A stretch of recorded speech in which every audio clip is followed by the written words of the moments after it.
installing the control panel on the Omnimax machine. First we need to open the Omnimax machine.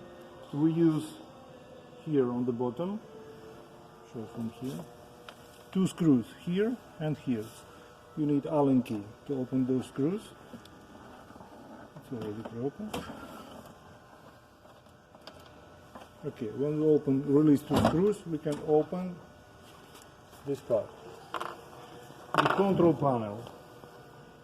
Sitting here with 4 screws. You will need the Phillips screwdriver.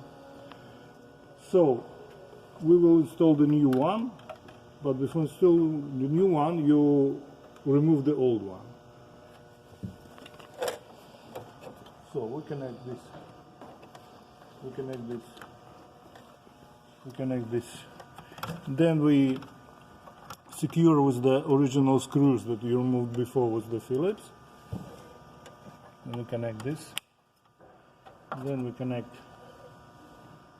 this. And then we connect the serial port, the lower one, and secure with the Phillips screws.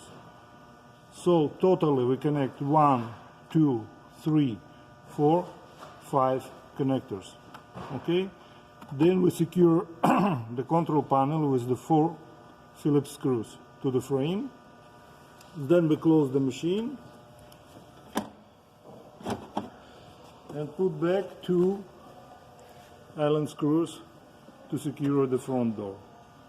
We're done.